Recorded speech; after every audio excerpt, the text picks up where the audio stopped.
الحمد لله رب العالمين والعاقبة للمتقين ولا عدوان إلا على الظالمين وأشهد أن لا إله إلا الله ولي الصالحين وأشهد أن محمدا عبده ورسوله وصفيه من خلقه وخليله سيد الأولين والآخرين اللهم صل عليه وعلى آله وصحبه ومن اتبعهم بإحسان إلى يوم الدين أما بعد.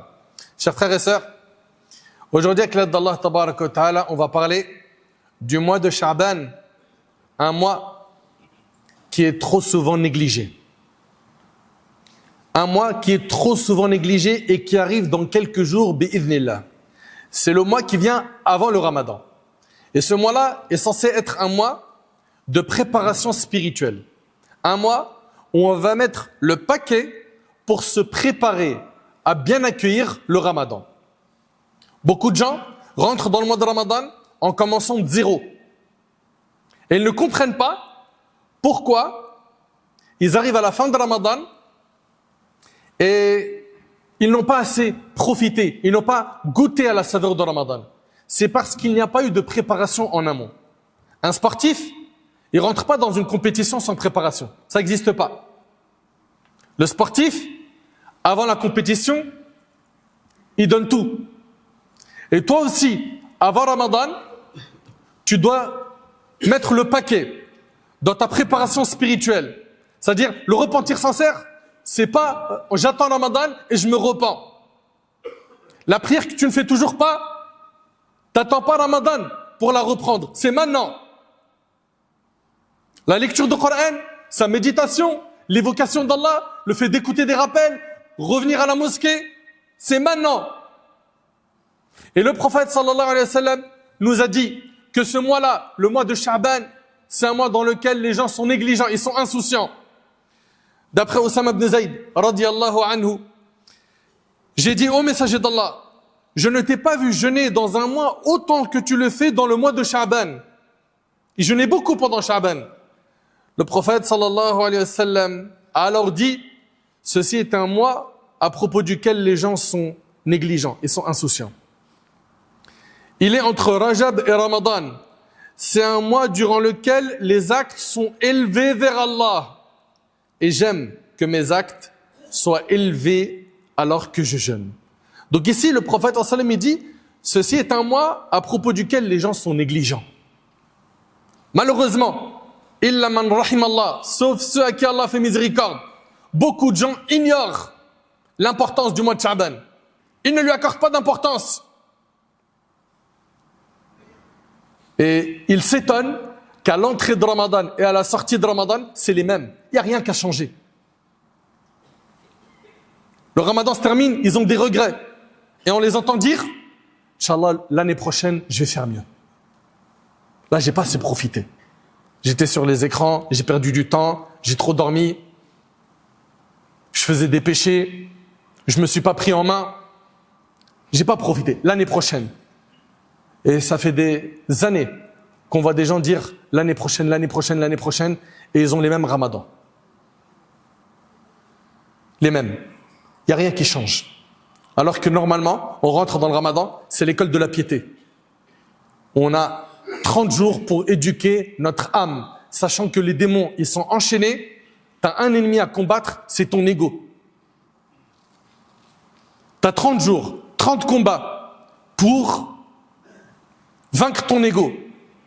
Et hélas, combien ils sont nombreux, combien elles sont nombreuses à avoir beaucoup de manquements pendant Ramadan à ne pas profiter de ce mois. Mes chers frères, mes chères sœurs, nos pieux prédécesseurs, rahimahumullah, ont accordé énormément d'importance au mois du Ramadan. Avant l'arrivée du Ramadan, ils invoquaient Allah pendant 6 mois. Ils disaient, oh Allah, fais-nous vivre jusqu'au Ramadan. Allahumma baligna Ramadan.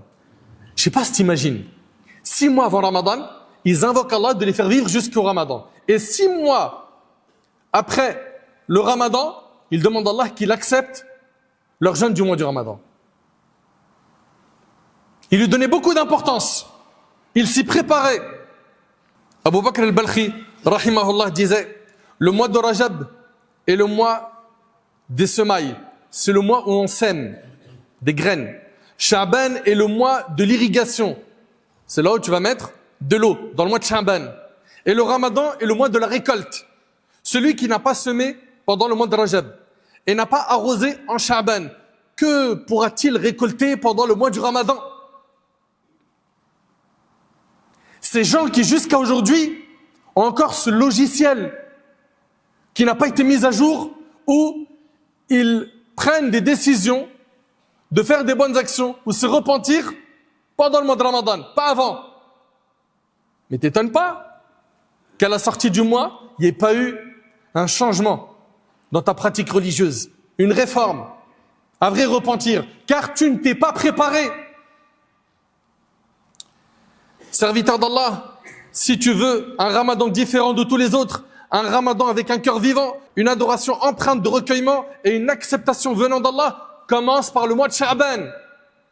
Purifie ton cœur de la rancœur, de l'envie, des querelles, renouvelle ton repentir de tous les péchés qui englobent les différentes formes de manquement dans ta vie quotidienne, afin que Ramadan n'arrive pas à toi sans que ton cœur soit pur et limpide. Nous sommes tous des pécheurs, et les meilleurs des pécheurs sont ceux qui se repentent. Je vous recommande pendant le mois de Sha'ban de jeûner, d'habituer votre âme au jeûne.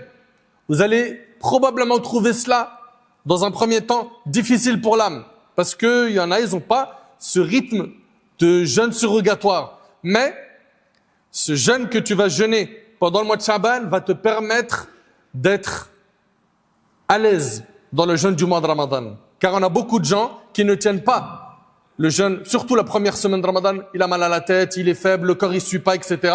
Parce qu'il n'a pas habitué son corps au jeûne. Donc habituez-vous, mes chers frères, mes chères sœurs, à jeûner dès maintenant. D'après Aïcha radhiyallahu anha, le prophète sallallahu alayhi wa sallam ne jeûnait pas un mois autant que Sha'ban. Il le jeûnait complet. Et attention, il le jeûnait complet, ça veut dire presque tout le mois. Le hadith il est rapporté par Bukhari et Muslim. Qui a dit que ça voulait dire que c'était presque tout le mois? C'est l'opinion d'Ibn al-Mubarak, Ibn Hajar rahimahullah. D'ailleurs, un autre hadith explique cela. Aïcha radhiyallahu anha, elle rapporte le prophète sallallahu alayhi wa sallam jeûnait tout le mois de Sha'ban, il le jeûnait sauf peu de jours. Et c'est rapporté par Bukhari et Muslim. Jeûne donc autant que tu peux pendant ce mois. Accorde de l'importance au livre d'Allah. Lis-le avec méditation. Fais le nécessaire pour que le livre d'Allah ait un effet sur ton cœur. Ça fait des années qu'on entend des discours sur le livre d'Allah. Quel verset a changé ta vie? Quelle sourate a changé ta vie?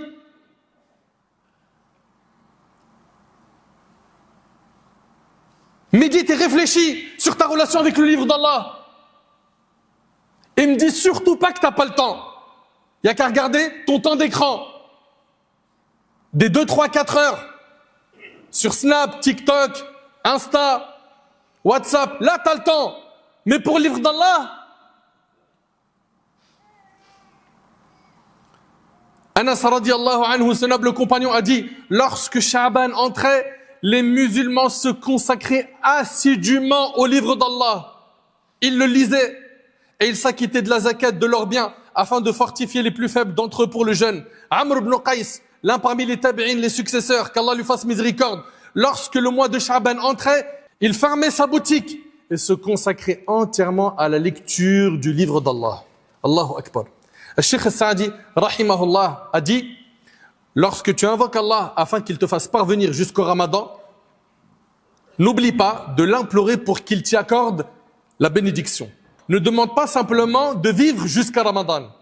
Demande à Allah qu'il t'y accorde la bénédiction pendant ce mois. Car Cheikh Saadi, rahimahullah, il dit, car l'essentiel n'est pas d'y parvenir, mais ce que tu y accompliras. L'essentiel, c'est ce que tu vas accomplir pendant le mois de Ramadan.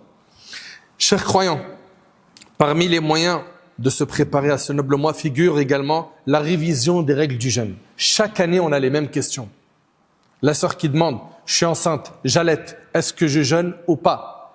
Est-ce que je rattrape ou pas? Est-ce que je dois en plus de ça une compensation financière ou pas? Des frères qui sont diabétiques qui posent la question, est-ce que je jeûne ou pas? D'autres qui prennent des traitements, d'autres qui sont touchés par des maladies incurables. Ou un autre qui a eu des préliminaires avec sa femme et qui a connu une éjaculation. Qu'est-ce qu'il doit faire? Apprenez, Allah ibarik fikum, les règles du jeûne. Ça fait des années que vous jeûnez. Et jusqu'à aujourd'hui, on a les mêmes questions, des questions de débutants. Apprenez les règles du jeûne. Maîtrisez-les. Et faites beaucoup d'efforts, dès maintenant. Car ces efforts-là vont payer. Ces efforts vont te permettre d'être fort pendant le mois du Ramadan et ils te permettront de sortir du mois du Ramadan en étant quelqu'un de pieux, quelqu'un de meilleur. D'ailleurs, les savants disent que parmi les signes qui prouvent l'acceptation d'Allah d'une action, c'est al-hasana ba'd al-hasana. C'est le fait que tu continues à faire des bonnes actions après en avoir déjà fait.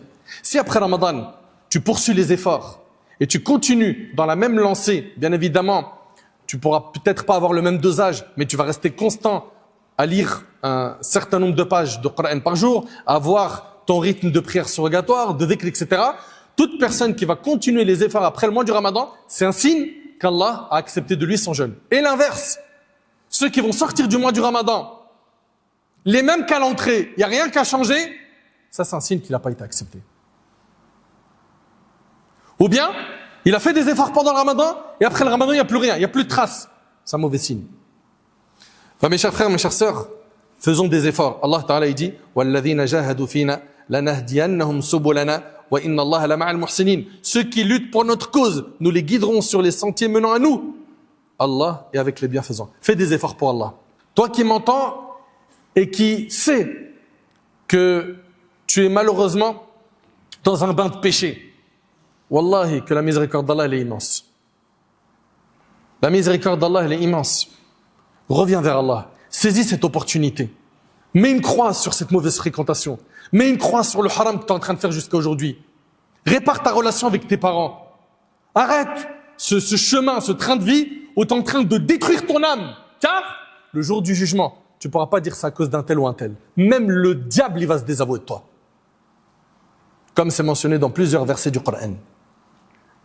Chers croyants, il convient de rappeler l'obligation de rattraper le jour de jeûne pour celui qui avait rompu son jeûne pendant le Ramadan précédent. Il n'est pas permis de retarder ce rattrapage jusqu'au-delà du Ramadan prochain, sauf en cas de nécessité. Que chacun rappelle cela à sa famille. Rappelez à vos filles, rappelez à vos enfants. Toi, ma fille, qui n'a pas encore rattrapé tes jours de jeûne de l'an passé, fais-le avant l'arrivée du mois du Ramadan prochain. Toi, mon fils, également, rappelez-leur. Celui qui était en mesure de rattraper ses jours avant le Ramadan et ne l'a pas fait est en faute. Il lui incombe alors deux choses. La première, c'est de se repentir. Et la seconde, c'est de rattraper les jours manqués. Et il y a une troisième obligation. C'est que selon l'avis de la majorité des savants, il doit nourrir un pauvre pour chaque jour manqué. Et rapidement, quelques points à clarifier. La 15e nuit du mois de Sha'ban. Selon Abu Musa al-Ash'ari, le prophète sallallahu alayhi wa sallam a dit « Allah considère toutes ses créatures la nuit au milieu du mois de Sha'ban. Au cours de cette nuit, il pardonne à tout le monde, en dehors du païen et de deux individus en conflit rapportés par l'imam Ibn Majah. Il y a toujours eu des divergences entre les savants concernant le statut de la 15e nuit du mois de Sha'ban. Un groupe de savants soutient que cette nuit n'a rien de particulier. Selon eux, tous les hadiths qui sont rapportés sur le sujet ont une faiblesse dans la chaîne de transmission. Ce qui fait qu'ils ne sont pas suffisamment fiables pour qu'on puisse les prendre en considération. Un autre groupe de savants est au contraire d'avis que cette nuit renferme une vertu particulière. Parmi les hadiths sur lesquels repose cette opinion, celui qu'on vient de voir. Évoquant cette divergence, Ibn Taymiyyah rahimahullah écrit en substance la 15e nuit du mois de Sha'ban, des hadiths marfou'a, c'est-à-dire des narrations dont la chaîne de transmission remonte jusqu'au prophète sallam, et des athars, propos tenus par les compagnons radiyallahu anhum, rapportés concernant cette nuit, indiquent qu'elle possède bien une certaine vertu. Certains parmi les salafs priaient à cette occasion.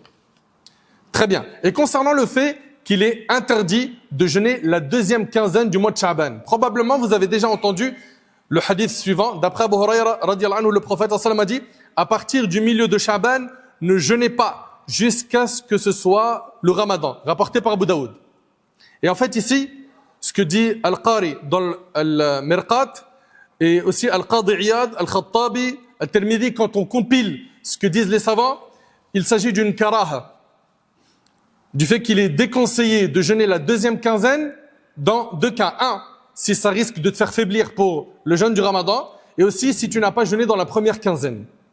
Par contre, celui qui a un jeûne habituel après la moitié du mois de Sha'ban, qu'il jeûne. Cela ne rentre pas dans cette interdiction. Et pour finir, jeûner le jour du doute. Le jour du doute, c'est le jour du 30e du mois de Sha'ban. Lorsque les gens doutent s'il appartient ou non au mois du Ramadan. Les 4 écoles sont unanimes sur le fait qu'il n'y a pas de désapprobation et qu'il est permis de jeûner ce jour si cela coïncide avec une habitude de jeûne surrogatoire pour le musulman. Il est cependant pas permis de jeûner ce jour en tant que jeûne obligatoire. Cette interdiction est considérée comme makrouh. C'est makrouh selon l'apparence des textes de l'Mudawana. Très bien. Toutefois, selon les Hanafites et les Malikites, il n'y a pas de désapprobation, c'est pas déconseillé de jeûner ce jour, le jour du doute, en tant que jeûne surrogatoire absolu, ce qu'on appelle al-nafl al-mutlaq. Très bien. Serviteur d'Allah, honorez ce mois, le mois de Sha'ban. Donnez-lui sa juste valeur. Il est l'émissaire du Ramadan, une étape pour se ravitailler en foi, s'exercer à l'obéissance et délaisser les péchés et les actes répréhensibles. Efforçons-nous d'achever nos occupations durant Sha'ban afin de pouvoir nous consacrer pleinement au mois du Ramadan, en particulier ces dernières nuits. Celui parmi vous qui est capable de poser des congés pour les 10 derniers jours de Ramadan, qu'il planifie ça dès maintenant. Qu'il planifie ça dès maintenant. On prend beaucoup de congés pour reposer notre corps. Il serait temps qu'on pense à apaiser notre âme. Et vous savez que les 10 derniers jours du Ramadan contiennent la nuit du destin. Ils sont valorisés. Efforce-toi donc d'achever tes occupations durant Sha'ban afin de pouvoir te consacrer pleinement au Ramadan et en particulier à ces dernières nuits. Libère-toi de tes contraintes dès maintenant afin de bien optimiser ton temps et de purifier ton cœur pendant le mois de Ramadan.